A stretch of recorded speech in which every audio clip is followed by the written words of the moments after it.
본 방송에서 제공하는 투자 정보는 투자 판단에 대한 조언입니다. 방송에서 제공하는 주식의 가치, 가격 상승 및 가격 하락에 대해서는 방송사에서 보장하지 않습니다.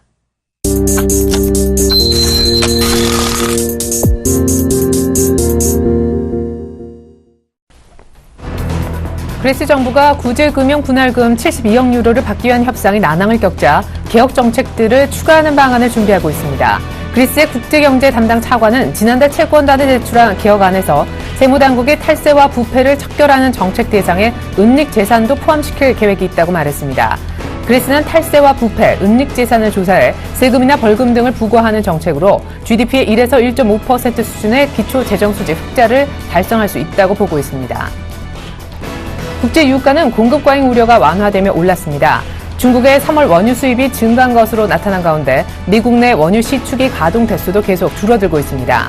뉴욕 상업거래소에서 5월 인도분 서부 텍사스산 원유 선물 가격은 전날보다 0.6% 상승한 배럴당 51.97달러에 거래됐습니다.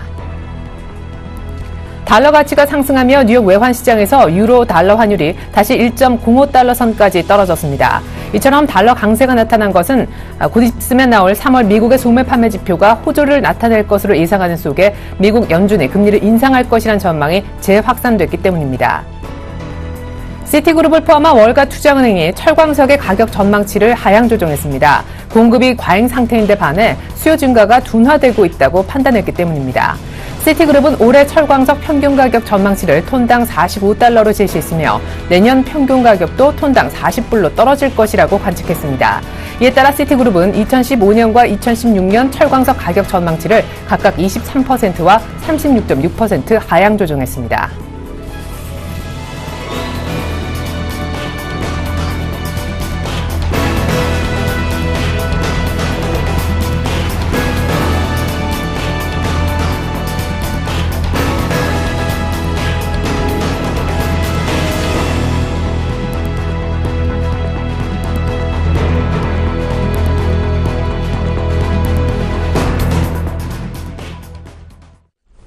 안녕하십니까. 출발 증시와이드의 최린아입니다. 이렇다 할 지표 발표 하나 없었던 또 하나의 조용한 모멘텀 없는 증시가 간밤 글로벌 증시에서 펼쳐졌습니다. 결과는 하락, 마이너스였는데요. 유럽은 조용한 가운데 그냥 소폭 마이너스로 끝났고 뉴욕은 분위기가 오전장에 좋았다가 결국 마이너스로 끝나는 다소 안타까운 모습을 보여줬었는데요. 물론 상승폭이 장중 컸다 한들 0.5%를 크게 넘어서진 못했었습니다.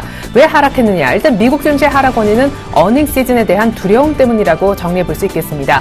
지난번에 알코아를 스타트로 해서 미국의 어닝 시즌이 사실상 시작은 됐는데요. 매출이 실적이 사실은 기대치에 못 미치면서 어닝 시즌에 대한 불안감을 자아냈던 알코아를 투자자들이 떠올렸다는 얘기가 되겠습니다. 간밤에 이제 JP모건과 인텔, 존슨앤존스를 시작으로 실적 발표가 본격적으로 시작이 될 텐데 경계감이 커졌었습니다. 뉴욕 증시 3대 지수 마감가 보시죠.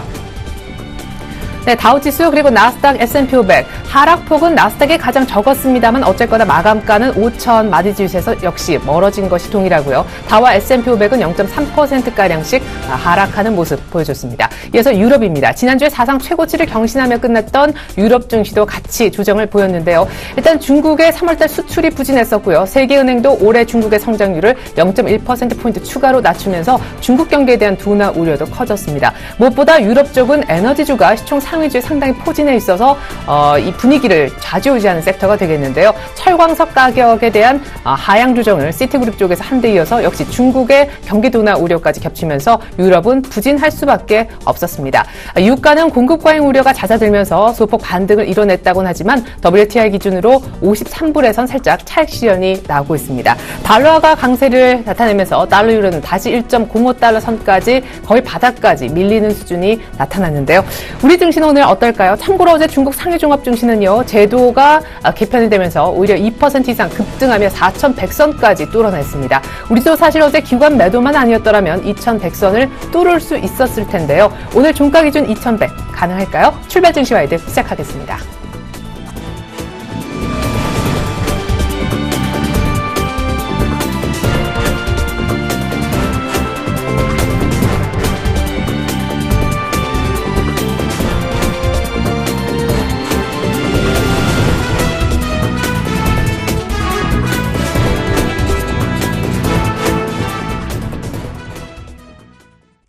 경제학자에게 듣는다 시간부터 진행하겠습니다. 오늘은 이화여자대학교 경제학과 차은영 교수님과 얘기 나눠보겠습니다. 차 교수님, 오래간만입니다. 안녕하세요.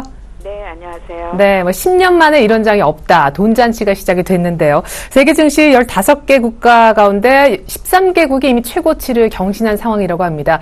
다름 아닌 유동성에 기인한 상승장이 나타나서 걱정하시는 분들도 많던데요. 버블론이 고개를 들고 있더라고요. 네, 그렇습니다. 지금 현재 약간의 어젯밤에 조정되는 것 같이 보이기도 했지만 기본적으로는 이제 주요국들의 이제 초저금리 기조 또 거기에 이때까지 이제 써왔던 양적 완화, 확대 재정 정책의 효과로 인해서 또 금융 정책의 효과로 인해서 시중의 유동성이 매우 풍부하다는 데 있죠. 그래서 세계 주식시장 시가총액이 70조 달러를 이제 넘어섰다는 건 최고치를 경신한 거고요. 지금 말씀하신 대로 주요 주가 지수 14개, 14국에서 14개 이상이 최고치를 다 경신했습니다. 미국의 3대 지수는 말할 것도 없고요. 상하이 지수도 지금 25% 이상 상승했고, 또 일본의 니케이 지수도 14% 이상 상승했고, 최고치 2만 선을 갱신을 했죠. 홍콩 지수도 마찬가지고요. 국내의 코스피 시가도 총액도 1,300조를 넘어서서 사상 최대치고요. 또 코스닥도 182조를 경신하는 이런 화랑 장세를 보이고 있는데요.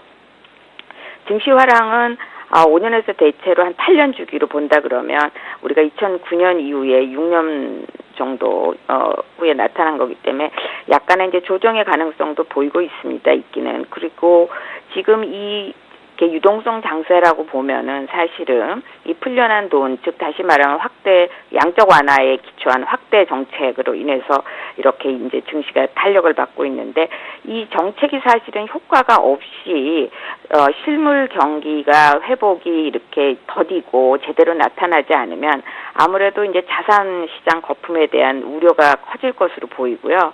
그렇게 되면 긴축에 대한 압박이 들어올 것 같습니다. 그래서 긴축으로 돌아서게 된다면 사실은 갑자기 증시가 좀 타격을 받을 가능성도 상당히 있는 것으로 보이지만 당분간은 조금 이제 화랑 장세로 갈 것으로 이렇게 예상이 됩니다. 네, 유동성 장은 조금 더 이어질 텐데 나중에 이 돈의 힘의 약발이 좀 떨어질 때 그때 거품이 좀 같이 꺼지지 않을까 그때 그 시점을 우려하셨네요.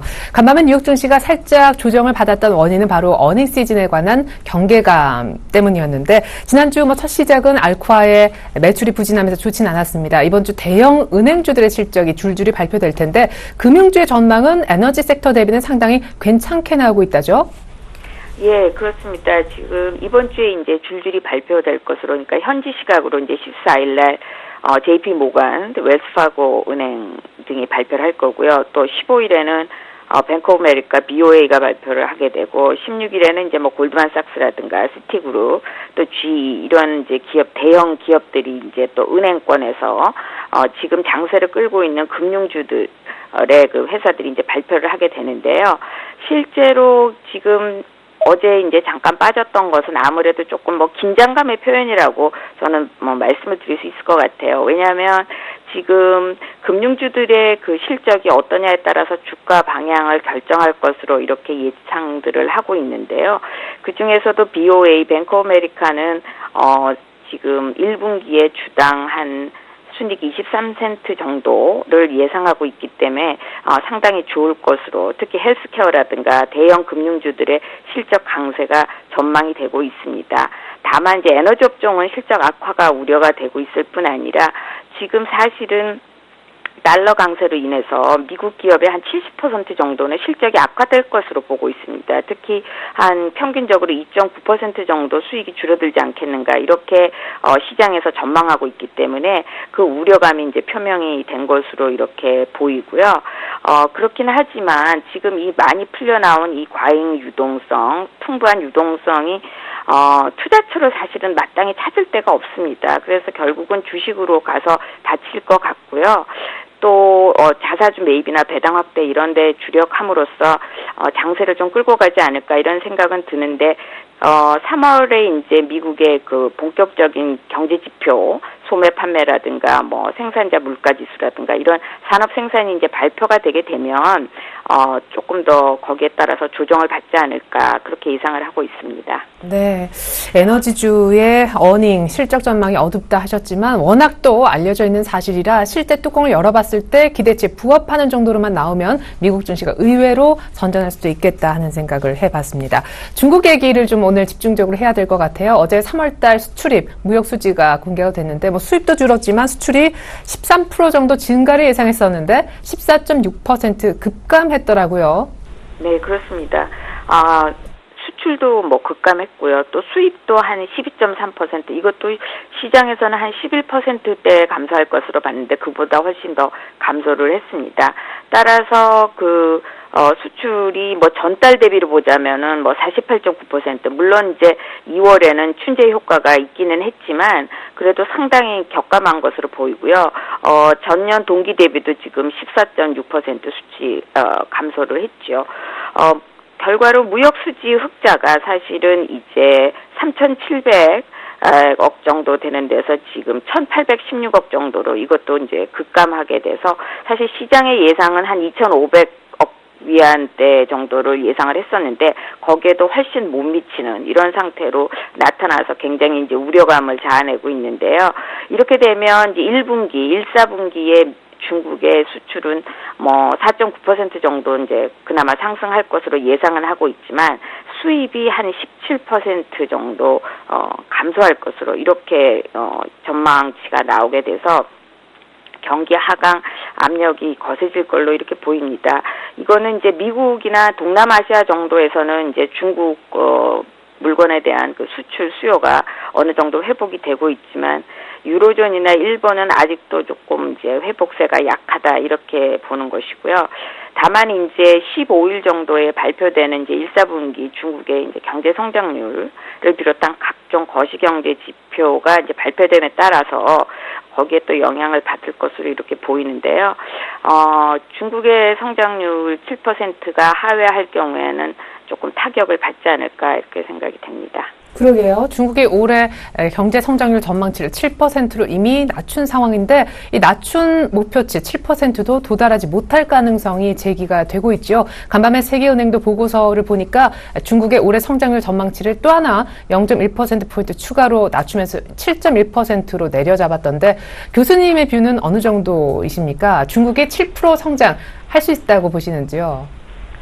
글쎄, 앞으로 조금 더 두고 봐야 되겠지만 7% 성장이 그렇게 쉽지는 않을 것 같아요. 왜냐하면 중국의 이제 사회과학원에서 내놓은 지표도 한 6.85% 정도로 낮춰 잡았고 경기 부진에 대한 여러 가지 지표도 많이 나타나고 하강 압력도 거세지고 하기 때문에 또 부동산 경기가 상당히 위축이 돼 있고요. 소매 판매도 뭐 부진하고 또 지표를 보면 소비자 물가지수도 1%대라는 것은 이제 공급 조정도 안 됐지만 수요도 또 이렇게 생각보다 많이 이렇게 향상되지 못하는 이런 경기 둔화의 흐름을 완연하게 보여주고 있어서 쉽지는 않을 것으로 보입니다. 그리고 이제 수출 경쟁력이 사실은 뭐 이렇게 이제 높지 않기 때문에 중국 정부에서는 아무래도 이 7%를 좀 유지하려고 상당히 노력하는 가운데 추가적인 경기 부양책이 좀 나오지 않겠는가 이렇게 예상이 되고요. 뭐 이제까지도 해왔지만 금리 인하라든가 또 뭐 지급 준비율 인하, 그다음에 위안화 절하 이런 것들에 대한 추가적인 정책에 대한 전망이 좀 나오고 있는 실정입니다. 예. 그래요. 중국 정부가 아무리 양적인 성장이 아니라 이제 질적인 성장으로 가겠다라고는 했지만 이 낮춰잡은 목표치마저 자꾸 하회하게 되면은 실망스러운 목소리도 나올 법한데요. 사실 경제 지표가 안 좋게 나오는 것을 전후로 해서 중국 정부 당국은 언제나 이 부양책을 준비하지 않았었습니까? 어떻습니까? 2월 말에 금리를 내렸기 때문에 추가 부양 카드가 나온다면 지준율 인하 카드가 될는지요? 예, 아무래도 지금 시장에서는 그렇게 예상하고 있죠. 지급준비율을 사용하지 않겠는가 이렇게 예상하고 있습니다. 네. 그래요. 중국에 대한 얘기를 조금 더 해보겠습니다. 근데 중국 당국 일단은 잘 나가고 있는 주식시장을 부양하기 위한 카드는 뽑아든 것 같더라고요. 1인 1계좌를 전면 폐지하고 한 사람당 계좌를 무려 20개까지 개설할 수 있도록 허용했다면서요. 네, 그렇습니다. 사실 중국은 무분별한 이제 투자 방지를 하기 위해서 기본적으로 이제 개인 투자자나 기관 투자자의 경우 1인 1계좌를 갖는 것을 원칙으로 했었습니다. 그런데 아무래도 요새 이제 화랑세가 지속이 되고 이러한 그 증시가 이렇게 화랑 국면으로 가는 것을 계속 유지시키기 위해서 상승세를 지속하기 위해서 중국 정부가 지난 10월에 1차적으로 이제 개방을 한 데 이어서 이번에 그 중국의 그 예탁 결제원에 해당되는 증권 등기 결산 공사라는 곳에서 전격적으로 1인 1계좌를 폐지하면서 이제 20계좌까지 사실은 오픈이 된 거죠. 이렇게 되면 개인 투자자들이 여러 증권회사의 각각의 그 금융 상품을 서로 비교해 보면서 선택할 수 있고 또 복수로 선택할 수 있기 때문에 상당히 그 화랑 국면을 조금 측면 지원하는 또는 상승세를 이어가는 이런 것을 정부가 지원한 것으로 볼 수 있고요. 증권사들은 이제 경쟁하기 위해서 또 경쟁적으로 좋은 상품, 마케팅 이런 것이 활성화되면서 전체적으로 이제 조금 그 플러스 효과를 보이지 않을까 이렇게 생각이 됩니다. 네, 수수료 경쟁, 인하 경쟁을 하겠지요. 자, 우리 증시도 얘기를 해보겠습니다. 어제 이제 중국은 그런 제도적인 뒷받침 얘기까지 나오면서 사실 2%나 추가 급등하는 그런 모습이 나타났는데, 우리도 박스권은 사실상 상단을 이미 뚫어놓은 그런 상황이잖아요. 근데, 유동성뿐만 아니라 실적 전망치까지 좋아지고 있기 때문에 이번 장은 확실히 간다. 이런 뷰가 많더라고요. 심지어 상반기에 2200도 돌파 가능하다고 센터장들은 얘기하는 모습인데, 이런 어떤 분위기 좀 전해주시죠, 교수님. 네, 그렇습니다. 지금 전반적으로 계속 얘기가 된 거지만 이제 돈이 넘쳐나고 있죠, 사실은. 그리고 어디에 투자해도 요새 이렇게 확실하고 마땅한 수익률이 나지도 않고, 그런데 이제 각종 양적 완화라든가 저금리 기조로 인해서 전 세계적으로 글로벌리 돈이 넘쳐나고 있다 보니까 또 우리나라의 경우에는 기업 실적도 상당히 개선될 것으로 예상이 되고 실제로 또 지표가 그렇게 나오고 있고요. 그래서 거기다가 또 이제 한국 기업들은 아무래도 이제 이 주가가 저평가되어 있다 이런 그 얘기도 많이 나오고 있습니다. 그러는 가운데 외국에서 이제 굉장히 자금 유입도 크고요. 이런 가운데 그러니까 한마디로 표현하면 이제 실적 장세에 유동성 장세까지 이제 합쳐져서 상당히 이제 힘을 파워풀하게 보이고 있는 것이죠. 그래서 지금 2100은 곧 넘을 것으로 보이고요. 지금 예측으로 보자면 2250까지 또 연말까지 예측하는 그런 그 전망치를 많이 내놓고 있습니다. 일시적인 조정은 조금 있을 걸로 보여요. 왜냐하면 이제 아무래도 이게 이렇게 타다 보면 약간의 조정은 있을 걸로 보이고 또 특히 2분기에 이제 미국의 지표가 발표되게 되면 이제 금리 인상 아무래도 하반기로 가게 되면 금리 인상에 대한 논의가 본격적으로 이제 나올 것 같고요. 여기에 따라서 약간의 조정은 진행될 것으로 보입니다. 그리고 이제 주의해야 될 것은 선진국 주식시장 랠리가 이제 끝나게 되면 예를 들어서 이렇게 되면 버블이 갑자기 깨질 수도 있기 때문에 또 들어왔던 자금이 바로 빠져나갈 수 있기 때문에 이 부분은 우리가 이제 주의가 필요하지만 기본적으로 이 풍부한 유동성의 탄력을 받아서 상당히 그 하반기에도 장세는 지속되지 않겠는가. 특히 증권이라든가 화장품이라든가 그다음에 건설 IT 이런 경우에는 굉장히 유망 업종으로 예측이 됩니다. 코스피 상반기 2200 돌파는 가능하고 하반기에 50포인트 추가로 올릴 수도 있는데 그 과정에서 미국의 금리 인상 변수는 조금 파동을 만들 수 있다라는 얘기까지 들어봤습니다. 지금까지 이화여자대학교 경제학과 차은영 교수님과 얘기 나눠봤습니다. 교수님 감사합니다. 네, 감사합니다.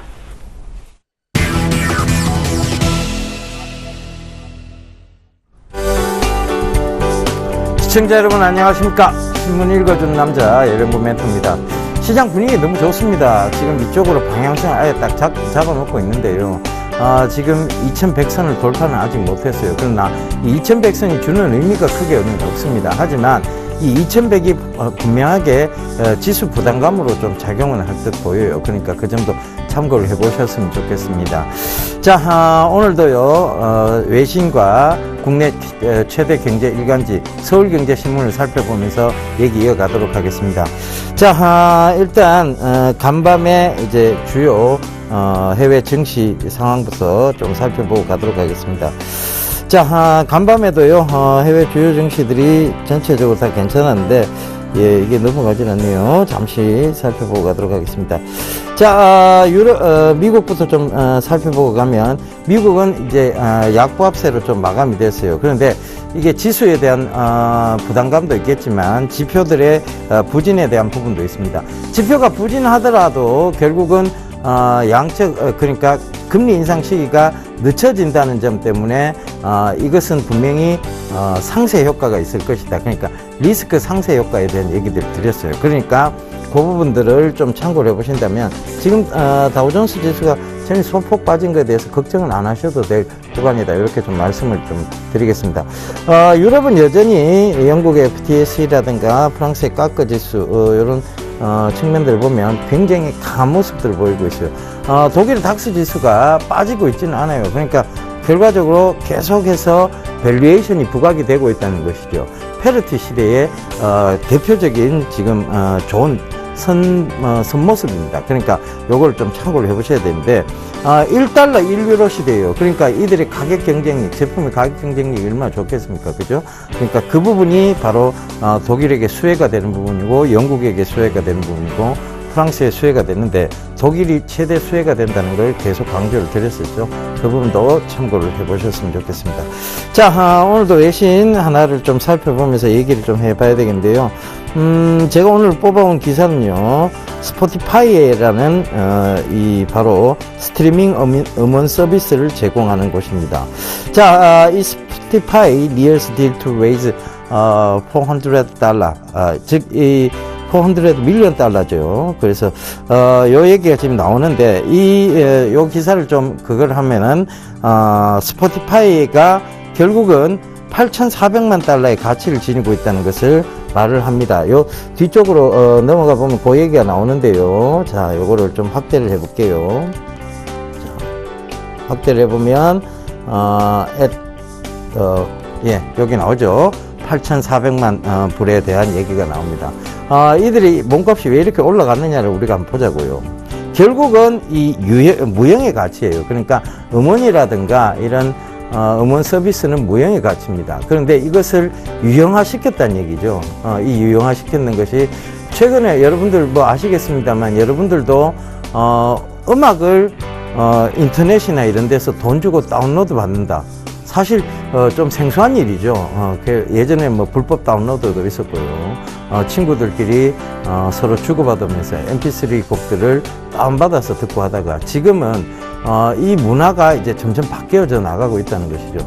이걸 작년도에 제가 강조를 많이 드렸었는데 그 이후로 소리바다가 한 100% 가까이 급등이 나왔습니다. 그러니까 그 점을 참고를 해보셨으면 좋겠고요.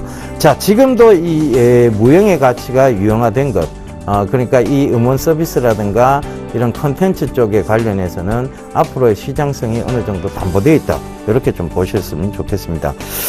성장세가 담보되어 있다. 그리고 시장이 확보되어 있다. 그리고 사람이 음악을 안 듣고 살 수는 없잖아요. 지금 여러분들 이 음악이 흘러나오고 있을 겁니다. 제가 방송 중에도 이 지금 BG죠. 그러니까 BGM이라고 하는데 그러니까 백그라운드 뮤직 이게 흘러나오고 있는 거예요. 그러니까 결과적으로 이런 부분들이 모든 음악이 존재할 수밖에 없고 이것은 이제 돈이 결부가 되는 유형의 가치라는 겁니다. 그래서 이런 부분들이 이 스포티파이의 몸값을 올려놓은 것이고 결국은 이 스포티파이는 스트리밍 음원 서비스를 제공하는 회사입니다. 그러니까 이 부분도 좀 참고를 해보셨을 때 자, 이거를 국내 기업에다가 한번 적용을 시켜보자고요. 이 국내 기업에 적용시킬 수 있는 부분은 뭐냐면 바로 소리바다 삼성전자의 스트리밍 음원 서비스를 제공하는 업체죠. 밀크라는 음원 서비스, 그러니까 앱을 제공을 하고 있습니다. 그 다음에 로엔 최근에 급등세가 나온 것은 중국 진출에 대한 기대감 때문인데 이 로엔도 역시 스트리밍 음원 서비스를 제공하는 회사로 보시면 되고요.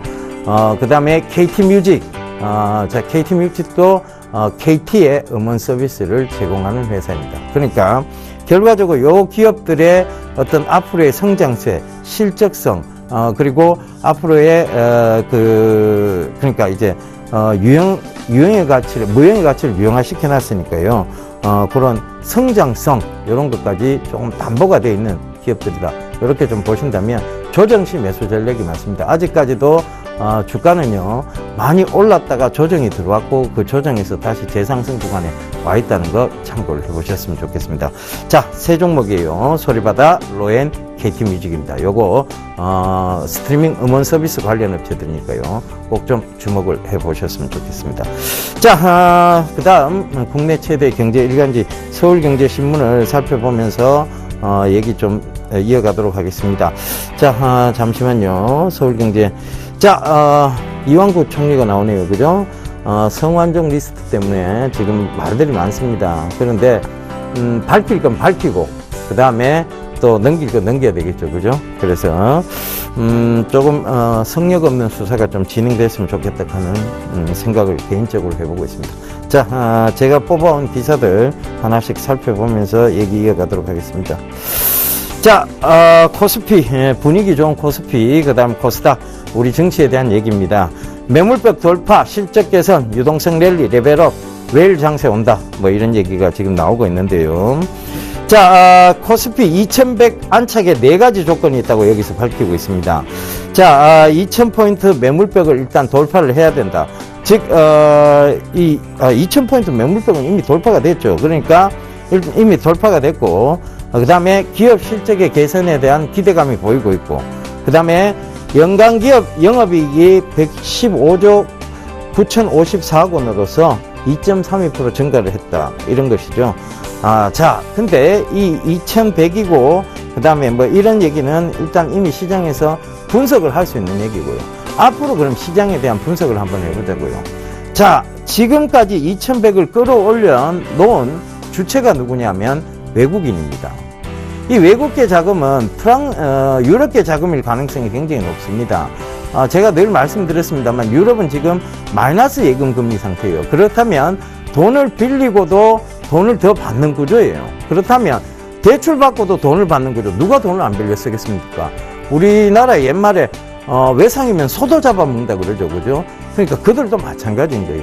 외상으로 돈을 빌려서 지금 이머징 마켓 국가에 투자를 하고 있는 겁니다. 그러니까 지금 우리 증시가 체력적으로 외국인들이 수급에 의해서 강해져 있고요. 그러다 보니까 쉽게 빠지지 않고 상승의 모멘텀에서 올라주고 또 지지해주고 상승 모멘텀에서 올라주고 지지해주고를 반복을 하고 있는 겁니다. 여기서 대세 상승의 3가지 전제 요건이 있었는데 첫 번째는 중국의 약진이에요. 중국이 4,000포인트를 돌파했고요. 코스닥의 약진입니다. 결국은 코스닥이 이제 700포인트를 눈앞에 두고 있다는 거죠. 그 다음에 증권주의 약진입니다. 이 증권주가 이렇게 강하게 살아오면 거래대금이 활성화되고 있다는 얘기입니다. 그러니까 그런 부분들이 지금 상승의 요건들로 잡아가시면 되겠고요. 자, 그리고 외국인이 그러면 이제 앞으로 계속 더 지속적으로 들어올 수 있느냐에 대한 부분이에요. 자, 첫 번째 좀 쉬어갈 수는 있습니다. 왜냐하면 중국의 지금 경제지표가 별로 안 좋게 또 나왔죠. 그러니까 중국에서 유동성이 공급된다 할지라도 잠깐 쉬어갈 수 있는 흐름은 나올 수 있다는 것이지. 그 다음에 두 번째, 유럽계 자금이 계속 들어오고는 있습니다. 그러니까 이 들어오는 규모가 아마 조금 외국인의 매수 강도가 좀 약해질 무렵이 있을 거예요. 주가가 많이 올라가면 그들도 불안해서 많이 들어오지는 못합니다. 그러니까 외국인의 매수 강도가 약해진다 싶으면 그때를 일부 매도 시기로 잡아가시면 될 것 같아요. 그러니까 그 2가지를 꼭 좀 참고해 보시는 겁니다. 자, 일단은 지금은 분위기 좋습니다. 낙관적 관점을 계속 좀 유지를 하시고요. 종목적으로 봐도 지금의 굉장히 많이 떨어져 있던 종목들이 최근에 계속 올라오고 있다는 것도 여러분들 참고를 해보셨으면 좋겠습니다. 자, 그 다음 또 기사를 좀 살펴보면서 얘기 나눠갈게요. 중소기업이 힘을 합쳐서 중국의 스마트 시티 수출을 했다. 자, 이 기사를 제가 왜 뽑아왔느냐에 대한 부분입니다. 이 프라이머스 코즈 대표, 정국진 대표를 제가 거기에서 뽑아온 게 아니고요. 자, 바로 스마트 시티에 대한 얘기들을 드리기 위해서요. 스마트 시티는요, 이게 계획된 도시입니다. 그러니까 이 계획 도시라고 우리가 흔히들 하는데 집부터 시작해서 전부 다 스마트 그리드에 절전형 시스템이 들어가 있는 거예요. 그러니까 우리가 야간 전기를 땡겨서 상대적으로 비싼 낮에 쓴다는 얘기고요. 그다음에 그리고 절전형 시스템, 그러니까 전기를 적절하게 배분하는 시스템, 그 스마트 그리드의 개념이고 ESS 축전지죠. 대형 축전지가 들어가면서 야간 전기를 미리 땡겨 놓는 이런 시스템이 된다는 얘기예요. 그러니까 이 스마트 시티는요, 전기 절감 효과도 있지만 경제적 효과도 있습니다. 자, 교통 통제 시스템이에요. 여기서 여기까지 가는데 우리가 흔히 신호 걸리게 되다 보면 결국은 이 부분은 좀 늦어지게 되는 결과죠. 그런데 이 스마트 제어 시스템을 통해서 교통 통제 시스템을 이용해서 최가까운, 그러니까 전부 신호들이 연동되어지게끔 만들 거고요. 그 다음에 우리가 얼마 전에 바로 인천에서 큰 교통사고가 있었습니다. 추돌사고, 몇 중 추돌사고가 있었는데 그 사고는요, 이 교통통제 제어 시스템만 갖추어져 있었다면 절대 일어나지 않을 사고였다는 것이 첫 번째 이유였어요. 그러니까 자, 여기서 보게 되면 이 교통통제 시스템, 스마트 그리드, 그리고 스마트 전자를 기반, 스마트폰을 기반으로 해서 각가지 스마트 시티 내에 스마트한, 그러니까 그런 부분들을 제공해 준다는 거. 그러니까 스마트한 삶을 영위할 수 있게 만드는 것이 바로 스마트 시티의 궁극적 목적입니다. 그래서 이 스마트 시티가 수출이 되고 있다는 것은 앞으로 이 스마트 시티 쪽이 새로운 사물 인터넷의 화두가 될 수 있다는, 즉 섹터별의 디테일한 부분에서의 화두가 될 수 있다는 것을 의미합니다. 계속 스마트 시티 얘기가 나오죠. 그러면 스마트 시티와 관련된 종목들을 한번 살펴보시는 게 맞을 것 같아요. 아직 시장에서 알려지지 않았고 이제 초입 구간, 상승 초입 구간에 와 있다는 것도 참고를 해보셨으면 좋겠습니다. 자, 그거는 제가 늘 방송을 통해서 또 얘기를 드리겠습니다. 종목은 여기서는 얘기를 안 하겠습니다. 자, 두 번째요. 그 다음에 또 다른 기사를 한번 살펴보면서 넘어갈게요. 한국의 기획력 기술의 중국 자본 영업망 연결 합작 투자 가속화예요. 자, 이 중국의 펑리위안, 그러니까 시진핑 국가주석의 부인이죠. 펑리위안의 모습이 보입니다. 이 펑리위안이 여러분 고향이 어디냐면 허저예요. 허저라는 도시인데 이 허저라는 도시가 뭐하는 도시인가 하면 굉장히 촌입니다. 그러니까 가는 데까지만 해도 북경에서 가는 데까지만 버스로 5시간 이상 걸린다는 곳이에요. 근데 이 허저를 또 국제도시로 만든다고 하죠. 그러니까 우리가 왜 흔히 대통령이 나면 대통령 부인이 태어난 고향을 이제 막 개발하듯이 똑같은, 중국도 그런 거 보면 똑같은 것 같습니다. 그죠? 그래서 이 펑리위안이 지금 모습이 나오고 있는데, 펑리위안의 지금 여기가 뭐냐면 한국 기획력 기술에 중국 자본 영업망 연결하다. 이게 뭐냐면 문화 콘텐츠 관련이에요. 그러니까 제가 왜 문화 콘텐츠 쪽이 중국 쪽으로 수출이 되면 이것은 굉장히 큰 호재다라고 얘기를 드렸느냐 하면, 이 문화 콘텐츠 산업은요, 사실 우리가 돈으로 가늠할 수 없는 산업이에요. 이게 유형적으로 이까지의 가치가 있다라고 가늠할 수가 없어요. 그러니까 무궁무진하다는 얘기죠. 그래서 중국 온라인 영상물 사전 심의 규제를 도입했다, 이런 부분들. 그래서 국내 문화 콘텐츠 업계가 지금 비상에 걸려 있는데, 자, 이런 부분들이 앞으로 계속 나올 수밖에 없는 얘기예요. 그들이 문호를 개방하지 않으면 이것은 개방이라고 볼 수는 없습니다. 그래서 문호 개방이 분명히 지금 이루어질 것이고, 앞으로 이 지금 규제가 있는데도 불구하고 지금 이제 하나하나씩 개방이 되어 들어가고 있다는, 규제가 있는데도 불구하고 중국 쪽에 수출해서 매출이 일어나고 있다. 그렇다면 지금 규제만 풀린다면 이것은 급격하게 성장 모멘텀으로 작용을 하면서 주가도 급부양하는 그런 부분들이 될 것입니다. 그래서 미리 좀 선점해 놓으시면 괜찮을 것 같아요. 문화 콘텐츠 관련 쪽은. 그래서 그런 부분들. 로엔이 지금 최근에 중국에 진출했다는 것 때문에 급등이 나오고 있죠. 근데 이 문화 콘텐츠 시장에 규제까지 풀린다면 이것은 급상승의 요인이 분명히 됩니다. 그래서 미리 선점 효과를 좀 가져보시라는 거예요. 로엔뿐만이 아니죠. 소리바다, 그 다음에 레드로바, 이런 종목군들이 문화 콘텐츠 업종에 바로 수혜가 될 수 있는 그런 업종들입니다. 어린애 아이들 것부터 먼저 풀겠죠. 그죠? 그래서 또 얘기 드리고요. 자, 그 다음 기사입니다. BMW i3 보조금 최대 2천만 원, 이런 얘기 나옵니다. 자, 이거 BMW i3를 사시란 얘기가 아니고요. 결과적으로 뭐냐면 서울시가 전기차를 이렇게 지원한다는 얘기예요. 그러니까 이 전기차를 지원한다는 얘기는 앞으로 전기차 시장이 급격하게 펼쳐질 수 있다는 것을 의미합니다. 그래서 충전 인프라 관련주 계속 지속적으로 보셔야 된다는 걸 말씀드리기 위해서 들고 나왔습니다. 그러니까 그 부분도 참고를 하시고요. 자, 뭐 지금 충전 인프라부터 시작해서 그리고 BMW i3에 공급하는 2차 전지를 공급하는 회사가 삼성 SDI죠. 그런 부분들, 그리고 BMW i3, i8 이게 판매량이 지금 계속 호조가 되고 있고 지금 세계적으로 관심을 받고 있다. 그렇다면 삼성 SDI도 조금 더 지속적으로 볼 필요가 있다는 얘기고요. 그리고 충전 인프라 관련해서 이제 국내에서 서울시가 이렇게 시행을 하면요, 지방자치단체에서도 이 전기차의 보조금에 대한 지원 부분들이 얘기가 나옵니다. 그렇다면 결과적으로 충전 인프라 그리고 전기차 부품 관련주 이렇게 보셔야 된다는 얘기입니다. 자, 시간이 조금 모자라네요. 자, 오늘도 제가 투자 제안 한 말씀 드리고 물러가도록 하겠습니다. 2100은요 분명하게 지수 부담감입니다. 이 지수 부담감을 존재를 하고 있기 때문에 2100 부근이 오면요 쉬어가는 자리로 인식을 하셔야 됩니다. 여기서는 가격 조정, 기간 조정이 나올 수 있다. 즉 기간 조정이라도 나올 수 있는 자리예요. 그렇다고 좋은 종목군을 함부로 버리시라는 얘기는 아닙니다. 일부 분할 차익 실현에 대한 부분들을 꼭 생각해 보시라는 의미에서 이 투자 제안을 드리니까요. 꼭 좀 참고하셔서 현명한 투자 전략들을 잡아가시길 당부드리겠습니다.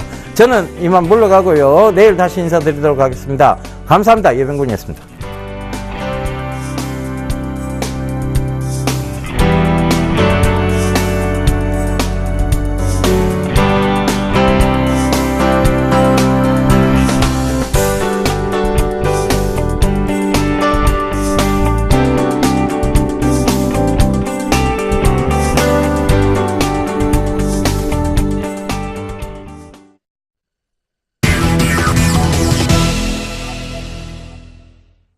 이번엔 시황의 대가 모시고 국내 시장에 필요한 전략 세워보겠습니다. 오늘은 SK증권영업부 PIB센터에 계시는 이재광 이사 연결해 보겠습니다. 이사님 안녕하세요.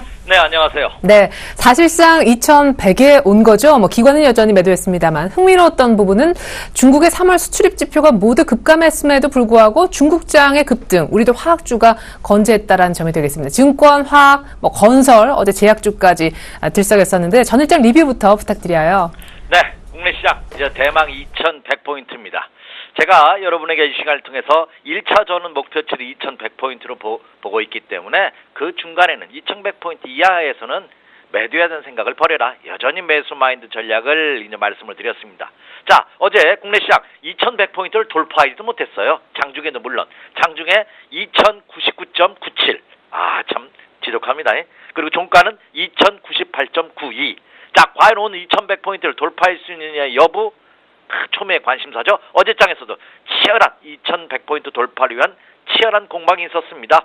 외국인들, 개인 투자가들은 매수하고 국내 기관 투자가들 이거 참 어찌할까요? 지속적인 매도, 특히 투신권의 지속적인 매도로 인해서 치열한 공방이 있었다 이렇게 생각이 됩니다. 자, 두 번째는 세계은행에서 중국의 성장률을 7.2%에서 7.1%로 낮췄죠.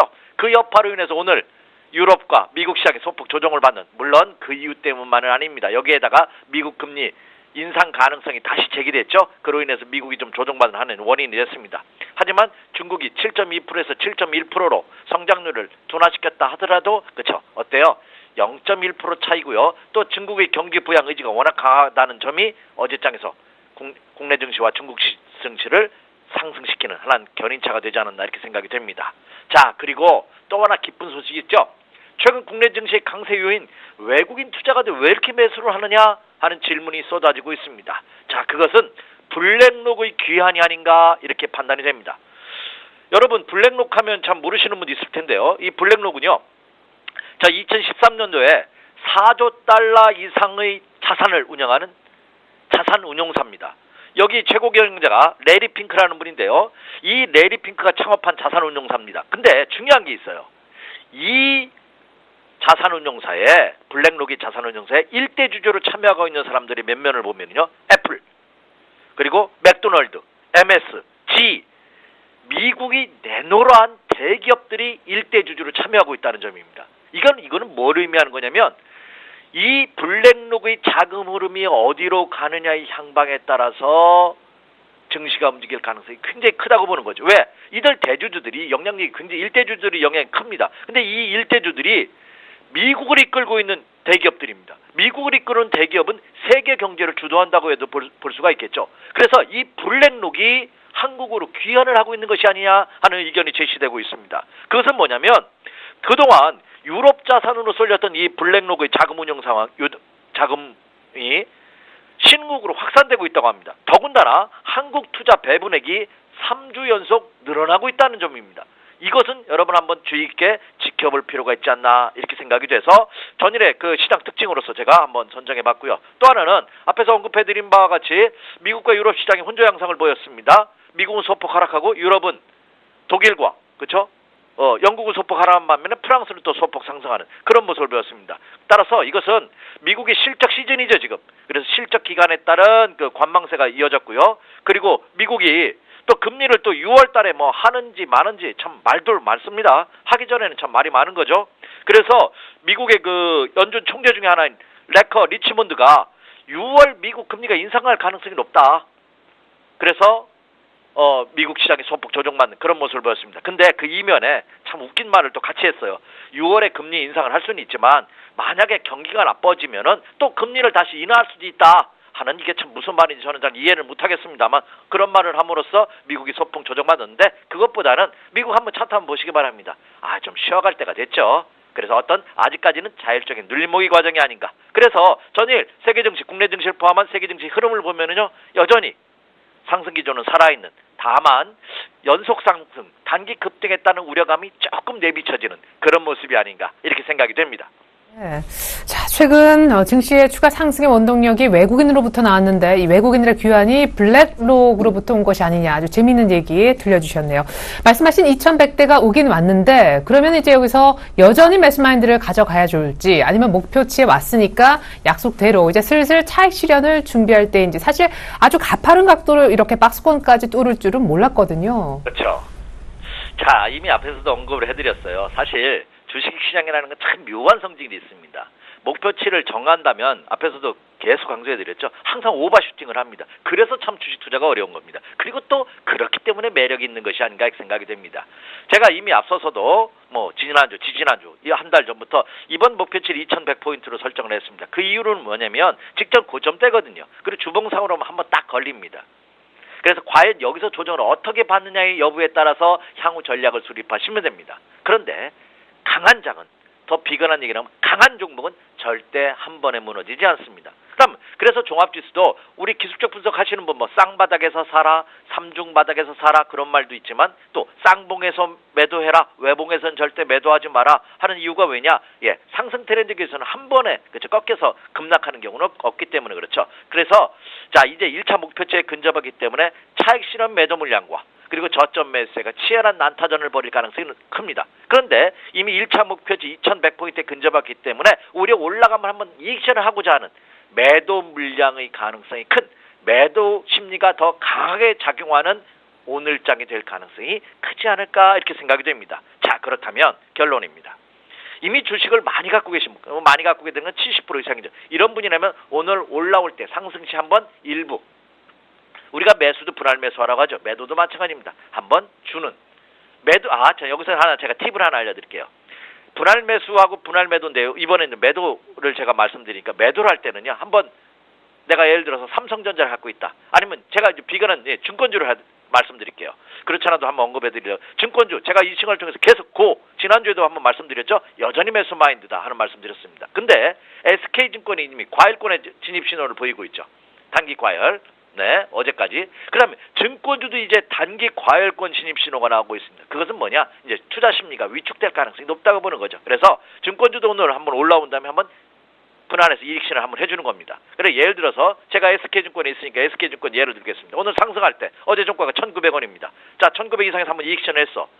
그런데 좀 빠져? 그럼 조금 더 매도하는 겁니다. 근데 매도할 때는 올라가? 그럴 때는 이제 매도 더 추가하지 말고 관망입니다. 이해되십니까? 그래서 상승 시에는 일부 조금 이익 실현해서 매도 물량을 내놓을 필요는 있겠다. 다만 그 발빠른 매매가 어려우시는 분이라면 추세적으로 좋습니다. 추세적으로는 여전히 살아있기 때문에 완전한 붕괴 신호가 나타날 때 그때 적극 매도한다는 전략. 다만 매수는 템포를 좀 늦출 필요가 있겠죠. 오늘은 오전장보다는 오후장으로 매수 템포를 늦추는 게 좋겠고 오늘 매수보다는 내일장 이후로 매수 템포를 좀 늦추는 것이 좋겠다 이렇게 생각이 됩니다. 예. 그러면은 역시 강한 종목 쪽에서 어떤 식으로든 플레이를 해야 된다. 강한 종목은 또 쉽게 꺾이지도 않을 거다. 이런 얘기신데 그러면 지금 신규로 전혀 새로운 섹터는 관심권역을 넓히고 계시진 않는지요? 이미 말씀드렸다시피 지금의 장의 주도주는 역시 증권주, 그렇죠? 그리고 화학주, 그리고 화장품 관련주, 그리고 일부 개별 테마주들이 역시 장을 이끌고 있고요. 또 바이오 중에서도 뭐 이 개별, 그러니까 소형 제약사들이 아주 엄청난 상승, 거의 뭐 수직 상승하는, 그 세계 최고봉인 에베레스트보다 더 높은 상승 각도를 보이면서 급등하고 있죠. 이런 종목군이 랠리를 이끌고 있습니다. 사실 이들 종목들 지금 신규 진입하십시오 이렇게 말씀드리기 저도 두렵습니다. 하지만 역시 조정받고 다시 한다면 그들 종목의 포트폴리오 구성된 비중을 어느 정도 유지는 적어도 하셔야 됩니다. 이미 앞서서도 그랬죠. 주도들을 적어도 50%는 갖고 있어야 된다. 그것이 올바른 투자가 아닌가 이렇게 생각이 됩니다. 자, 다만 이미 말씀드렸다시피 자 이번 주의 공략은요. 그동안 제가 지속적으로 말씀드린 증권주라든지 제약이나 바이오 이런 종목군들에 대한 공략보다는 말씀드린 화학, 그렇죠? 그리고 오히려 음식료, 이제 여름을 앞두고 있는 시즌이기 때문에 음식료 업종 어제 좀 소폭 조정을 받아서 이런 종목군을 한번 눈여겨보십시오 하는 말씀드리고요. 지난주도 말씀드렸다시피 K탑 서리 종목에 편입된 고가 자산주들 있죠.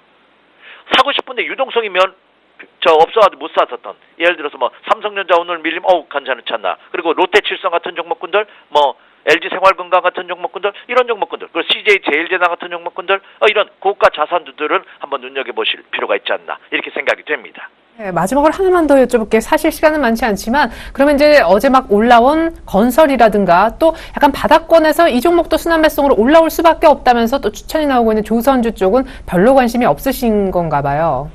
그렇지는 않습니다. 그렇지는 않고요. 네. 건설주 같은 경우에도 건설주도 이제 옥석이 참 많이 가려질 겁니다.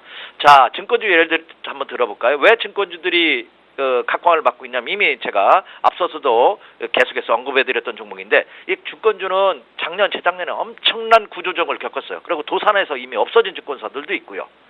그래서 살아남은 증권사들이 이제 앞으로 호황을 맞을 가능성이 굉장히 크거든요. 마찬가지가 아닌가 생각이 됩니다. 건설업체도요. 이번에 오늘 내일 상장 폐지되는 건설 업체가 벌써 2업체 됐고요. 지난주 상장 폐지된 업체도 한 업체가 있습니다. 제가 회사는 언급하지 않도록 하겠습니다. 그럴 정도로 건설업체가 여전히 침체 국면에서 아직 벗어나지 못하고 있습니다.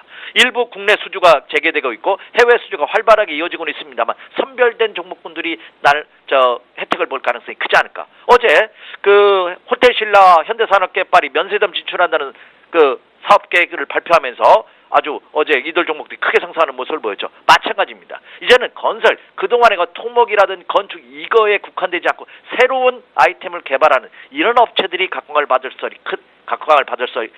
가능성이 크기 때문에 투자자분들께서 요점을 같이 착안하는 그런 전략이 좋겠고요. 그리고 바닥에서 턴하는 개별 종목군들이요.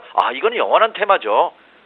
시장과 상관없이 올라갈 수 있는 충분한 테마의 가능성이 높다. 다만 이들 종목군들은 조금 초보 투자자분들은 좀 자제하시는 게 좋겠나. 조금 선수급들 어느 정도 트레이딩에 자신 있는 분들이 접근하는 것이 바람직하다. 이렇게 말씀을 드립니다. 네, 그리고 앞서서 크게 수익을 안겨준 증권주의 경우에는 목표치인 2100이 왔으니까 살짝 분할 매도하는 센스를 부려보자 얘기도 들을 수가 있었습니다. 지금까지 SK증권 영업부 PIB센터 이재광 이사와 함께했습니다. 전략 감사합니다. 네, 오늘 봄비가 아주 서울지게 모처럼 크게 내리고 있죠. 자, 봄비처럼 푸근한 하루 되시고요. 성공 투자하시기 바랍니다. 감사합니다. 네, 고맙습니다.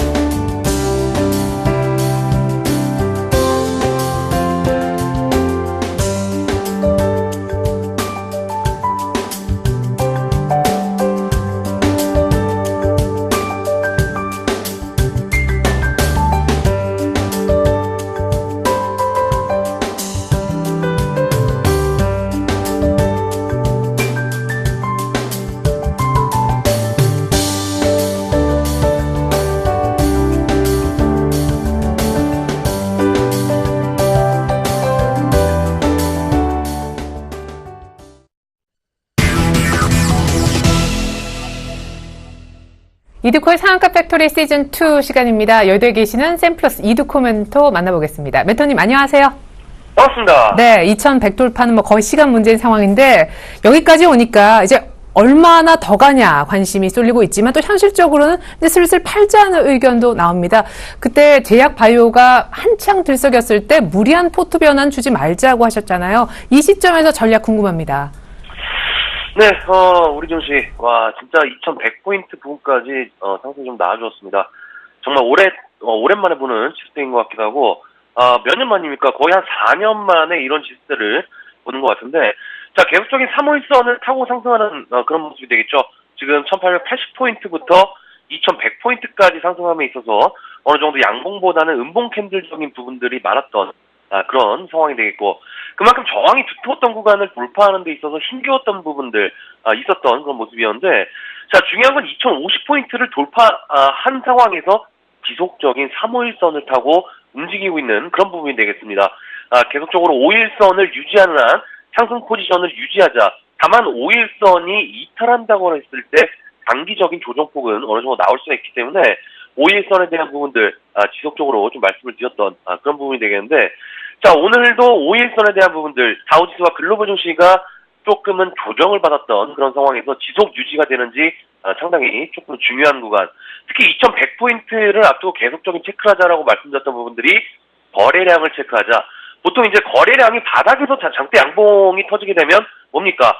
바닥 탈피형으로 우리가 보통 말하는 전형적인 바닥 차트에서 되돌림이 돼 있고, 상승 과정에서 고가에서 거래량이 터지게 되면 어느 정도 고점 신호들이 서서히 나오는 그런 과정이기 때문에 지금 당장이 아니더라도 지속적인 거래량 체크 하시면서, 자, 코스닥도 어제 이제 셀트리온으로 인해서 상승하는 모습이었지만은 단기적인 부분들 3호일선에 대한 지지 여부는 계속적인 나오고 있는 그런 부분이 되겠죠. 그래서 코스피 코스닥 양시장 모두 3호일선에 대한 지지 여부 체크를 하시는 것이 현명한 그런 부분이지 않나 싶습니다. 자, 어제 건설주들이 조금 상승을 했죠. 현대건설도 한 6% 정도 상승하는 모습들, 그리고 현대산업도 현대산업이나 대림산업, 정말 오랜만에 건설주들 큰 폭으로 상승하는 그런 모습들이 좀 나아졌는데, 저도 개인적으로는 어제 이제 대우건설을 조금 매매했다가 한 7%, 8% 정도 수익을 챙기는 그런 상황이었습니다.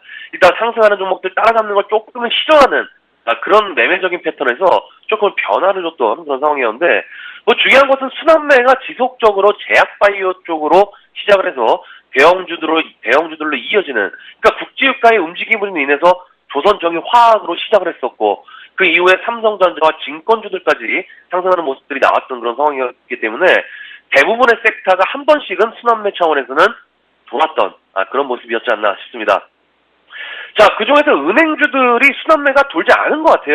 업황이 안 좋다 했었던 조선주들과 철강주들까지 바닥을 가지고 탈피하는 그런 모습들이 좀 나오고 있는 그런 상황이 되겠지만은, 대형주들 중에서 아직까지 움직이지 않고 있는 섹터, 은행주들, 글쎄요, 일단 현재 상승하는 종목들을 따라잡기도 상당히 바쁜 그런 상황에서 은행주들은 아직까지 바닥권에 기고 있는 그런 상황에서 굳이 은행주를 왜 주목해야 하나라고 생각하시는 분들도 계시겠지만은, 자, 우리 상한가 팩토리에서는 어느 정도 바닥주들 지속적으로 말씀드리고 있는 부분들이 되겠죠.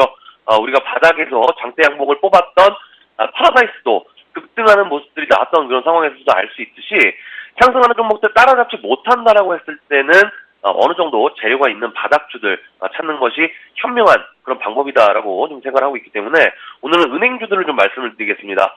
자, 은행주들 아직까지도 바닥권에 귀고 있는 이유가 뭡니까? 금리 리스크가 되겠죠. 실적은 양호하지만 최근에 세계 경제의 추세가 금리 인하적인 부분들로 경기 회복에 초점을 맞췄던 그런 상황이었지만은, 최근에 이제 계속적으로 이야기가 나와주고 있는 것들이 인터넷 은행제, 예를 들면 뭐 카카오뱅크 같은 스마트폰을 중심으로 하는 업무가 이제 주로 이어지면서 증권사 객장처럼 사람들이 많이 줄어드는 그런 상황이 나와주고 있죠. 하지만 이런 상황이 이어지게 되면서 실적에 대한 우려적인 부분들, 그리고 향후 성장성에 대한 우려가 주가에 대한 조정의 이어지는 모습들이 나오고 있는 그런 상황인데, 자, 중요한 건 투자 심리가 아니겠습니까? 인터넷 은행제를 한다라고 해서 은행들이 신규 사업을 안 할 상황도 아니고 계속적인 초저금리 상태로 이어지고 있는 그런 상황에서 미국의 금리 인상이 결국에는 주가의 상승적인 재료적인 부분들로 해석될 수가 있는 그런 부분들이기 때문에 6월이 됐든 9월이 됐든 그것이 중요한 것이 아니라 우리가 정유주들을 생각해보면은 이미 바닥에서부터 상승했던 그런 상황들이 국제유가가 바닥을 다지고 상승한다라고 했을 때 이미 그 종목들이 상승기로 접어들었던 상황이었기 때문에 결국 은행주들도 바닥권을 다지고 상승하는 과정, 그 상황 속에서는 어느 정도 악재가 잠식되어 있는 부분들이 있겠지만은 결국에 시장이라는 것이 호재를 부각시킴으로 인해서 투자 심리가 살아나는 어떤 순환매 과정들이 있는 어떤 그런 부분들이기 때문에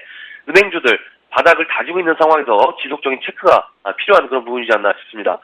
자, 그 중에서 뭐 신한 지주도 그렇고 우리은행도 대부분 은행주들이 바닥권을 탈피형이 서서히 나오고 있는 그런 과정이기 때문에 지금 당장의 수익보다는 미래 수익적인 부분들로 모아가면 어쩌면 조금은 시간이 필요한 부분들이 있는 그런 상황에서 상승하는 종목들보다는 재료를 바탕으로 기대감으로 상승할 수 있는 그런 부분들이기 때문에 바닥권에 있는 은행주들 지속적으로 체크하시면서 상승하는 종목들은 조금은 쉬어갈 수가 있는 그런 현재 구간이기 때문에 바닥권에서 기고 있는 종목들 그리고 현재 상승하고 있는 업종과 종목들은 조금은 조정이 들어온다고 했을 때 5일선에 대한 이탈 여부 11선까지 조정이 나와주는지 확인하시면서 이제는 조금은 공격적인 매매보다는 한 발짝 뒤로 물러서서 기다리는 매매를 해보자라고 좀 말씀을 드리면서 정리를 해드리도록 하겠습니다.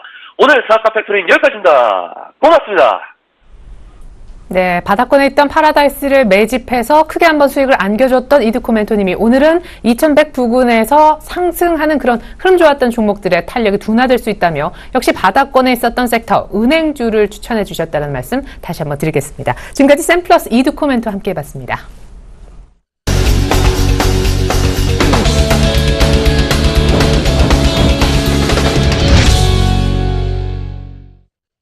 네, 간밤에 뉴욕 증시는 어닝 시즌 관련한 우려가 고개를 들면서 소폭이지만 조정을 받았고요. 유럽 역시 광산주들이 부진한 가운데 약세로 마감이 되었습니다. 우리 시장 2100 코앞까지 온 상황인데요. 글쎄요, 코스피가 상반기에 2200을 돌파할 수 있다는 게 리서치 센터장들의 뷰이긴 한데 현실적으로 오늘 일부에 나온 전문가들 모두 차익 실현을 준비하라고 합니다. 우리가 뉴스를 대하는 마음과 실전 투자는 좀 차이가 있을 수 있다는 점 참고하시면서 투자하시면 좋겠습니다. 잠시 후 2부가 이어집니다. 고맙습니다.